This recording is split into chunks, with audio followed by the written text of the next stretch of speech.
लातूर शहरातील ब्रह्मकुमारी विश्वविद्यालय यांच्या वतीने पेठ येथील विद्यापीठ उपकेंद्र परिसरातील भागात ज्ञानमोती सरोवर केंद्राच्या जागेचं भूमिपूजन मोठ्या उत्साहात पार पडलंय।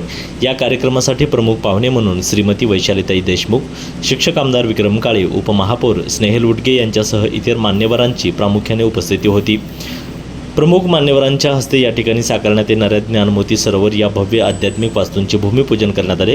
अध्यात्मामुळे मनशांती मिळते, त्यामुळे या जागेत येत्या वर्षभरात महादेवांच्या पिंडीच्या आकाराचं भव्य ज्ञानदान साधना केंद्र, म्युझियम आणि आधुनिक तंत्रज्ञानावर आधारित आध्यात्मिक केंद्राची देखील निर्मिती केली जाणार असल्याचं यावेळी आयोजकांनी सांगितले। नितीन बनसोडे, एकमत डिजिटल, लातूर।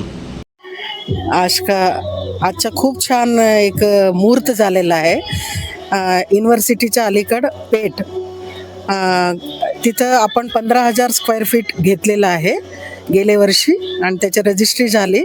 आमचा उद्देश पहिल्यापासून हेच होता की लातूरमध्ये एक असं स्थान बनायला पाहिजे की ते स्थानपासून सगळ्याने सुख, शांती, आनंद, प्रेम, पवित्रता, समाधान हे प्राप्त करायला पाहिजे।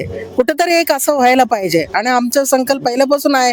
जसं एज्युकेशनमध्ये लातूर नंबर 1 आहे विश्वामध्ये, तसं हे आध्यात्मिकमध्ये सुद्धा लातूर एवढं पुढे व्हावं आमचे संकल्प असले कारण योगायोग आम्हाला जागा एवढं छान भेटली की त्याचं वर्णन आम्ही करू शकत नाही।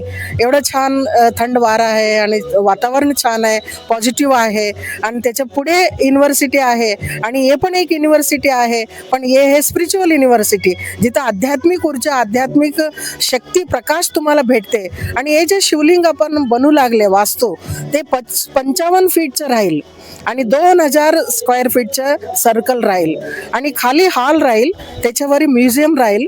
जसं आता सांगितलं की टेक्निकल मॉडेल अनुसार डिजिटल दुनिया आहे। आज आम्ही बघते की मुलांना गुगल माहिती आहे पण गॉड कोण आहे माहीत नाही आहे। गॉड कोण आहे हे असं आज एवढं जागृती पाहिजे, छोटेपासून मोठेपर्यंत हे अवेअरनेस आपण आणायला पाहिजे। आणि त्याच्यावर जे पिंड आहे ते पिंड एक असं स्थान बनेलं, त्या पिंडमध्ये 360 डिग्रीचा एक मेडिटेशन रूम होणार आहे। तुम्हाला असा अनुभव होणार की तिथं बसल्यानंतर हे जगच विसरून जाणार आहे। एवढा छान हे वास्तू आम्ही करणार आहे आणि हे जे वास्तू इथं निर्माण होणार आहे, इथं आमच्याकडे जे भाई बहिणी आहे ते भाई बहिणीच सहयोगद्वारा हे कार्य चालत असतात। कोणी प्रेरणाद्वारा करतात, कोणी आपलं धान्यद्वारा करतात, कोणी आपला वस्तूद्वारा करतात, पदार्थद्वारा करतात, कोणी धनद्वारा करतात, पण सर्व के सहयोग से एक सुखमय संसार असं म्हटलेलं आहे। तर तुम्ही अवश्य विजिट द्या आणि तुम्ही याचा कोर्स घ्या। 3 दिवसामध्ये तुम्हाला माहिती दिली जाईल। तुम्ही यायलाच पाहिजे असं काही बंधन नाही आहे। आपण समजल्यानंतर आपण कुठेही राहून सुद्धा सुख शांतीची अनुभूती करू शकते। ओम शांती। आजच्या मुलांना जर पाहायला गेलं 3 वर्गासाठी आज आम्ही एक चांगला विचार देणार आहे।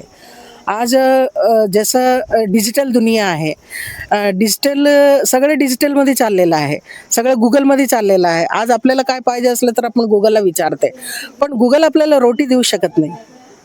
परत आपल्याला बोवावं लागते, खेती करावं लागते, उत्पन्न करावं लागते, तेव्हाच आपल्याला अन्न मिळते। म्हणून गुगल एक माध्यम आहे। आज गुगल आहे, GPS आहे, GPS द्वारा परमात्मापर्यंत पोहोचू शकत नाही। आपण कुठेही जाऊ शकते, लंडन, अमेरिका, पण परमात्मापर्यंत पोहोचू शकत नाही। तर परमात्मापर्यंत पोहोचण्यासाठी आपलं मन शुद्ध पाहिजे। मन शुद्ध होण्यासाठी सकारात्मक विचार पाहिजे। ते सकारात्मक विचार इथं मिळतात। एलिव्हेट विचार जे सकारात्मक पेक्षा श्रेष्ठ, की ते विचार आपण घेतल्यानंतर ऑटोमॅटिक आपल्यामध्ये मनोबल वाढत जाते आणि ऑटोमॅटिक वाईटकडून आपण मुक्त होते। असा अनेक युवा या ईश्वरी विश्वविद्यालयामध्ये समर्पित आहे। करीब 1.5 ते 2 लाख युवा समर्पित आहे। बाल ब्रह्मचारी आहे की लग्न करावं लागते, सोडावं लागते असं नाही, ते त्यांच्या मनानुसार। इथं काही कशाची बंधन नाही, फक्त मनाला एक दिशा भेटते, ते दिशा अनुसार इथं आपलं जीवन परिवर्तन होते। असं तुम्हाला वेळ माहिती आहे। आज आपल्याला ओम शांती प्रजापिता ब्रह्मकुमारी ईश्वरी विश्वविद्यालय लातूर सेवा केंद्रमध्ये आपण इथं पेठमध्ये एक नवीन प्रकल्प घेतो आहेत। एक भव्य शिवलिंग आपण बनवणार आहोत, एक 25 फूट उंच शिवलिंग। पण हा शिवलिंग असा आहे, ती वास्तू आहे। त्या वास्तूमध्ये आपल्याला म्युझियम करायचं आहे, 3D प्रोजेक्टर करायचं आहे, 360 डिग्री मेडिटेशन करायचं आहे आणि हे नवीन टेक्नॉलॉजी वापरून आपल्याला करायचं आहे. कारण नवीन टेक्नॉलॉजी वापरायचं आपल्याला नवीन पिढींना हे संदेश द्यायचा आहे आणि हा संदेश कुठला आहे तर आध्यात्मिक संदेश आहे. या संदेशमध्ये आपण परमपिता शिव परमात्म्याचं ओळख देणार आहोत, त्याच्याशी आपला काय संबंध आहे सांगणार आहोत आणि आपल्याला हे आपल्या जीवनशैलीमध्ये हे कसं उतरायचं आहे ते आपण ह्याच्यामध्ये माध्यमातून सांगणार आहोत. कारण हे आज किती आवश्यक झालेलं आहे. कारण आपल्याला माहिती आहे धर्मपतन होत चाललेलं आहे, आपले व्हॅल्यूजचं पतन होत चाललं आहे, संस्कारांचं पतन होत चाललेलं आहे आणि त्याच्यामुळं समाजामध्ये क्राईम वाढत चाललेले आहेत, दुष्कर्म वाढत चाललेले आहेत आणि आपले व्यसन वाढत चाललेले आहेत. ह्या सगळ्यांना एकच मार्ग आहे यातनं सगळ्यांना मुक्ती करण्याचा, तो म्हणजे अध्यात्म. आणि हा अध्यात्म मुक्ती आणि जीवनमुक्ती आपण चा मंत्र देण्यासाठी टेक्नॉलॉजीचा वापर करून नवीन पिढीसाठी परत धर्माकडे वळवण्यासाठी हे आपण संदेश देण्यासाठी ते माध्यम बनवत आहोत आणि एक अट्रॅक्शन बनवत आहोत. कारण अट्रॅक्शन जिथं असतं तिथं नवीन पिढी येते, समाज आपोआप येतो आणि त्या अट्रॅक्शन थ्रू आपण त्यांना अनुभव देणार आहोत एका मिनिटात. कारण आज आपल्याला माहिती आहे वेळ कोणाकडेच नाही आहे, फार कमी वेळ आहे. एका मिनिटात आपल्याला त्यांना संदेश पण द्यायचा आहे, त्यांना अनुभव पण द्यायचा आहे. तर तो अनुभव देण्याचा प्रयत्न आपण टेक्नॉलॉजीच्या माध्यमातून करणार आहोत. कारण आज आपल्याला माहिती आहे सोशल मीडिया चालू आहे, एक मिनिटाची रील बनते, 1 मिनिटसुद्धा आपली बुद्धी एका ठिकाणी स्थिर राहू शकत नाही.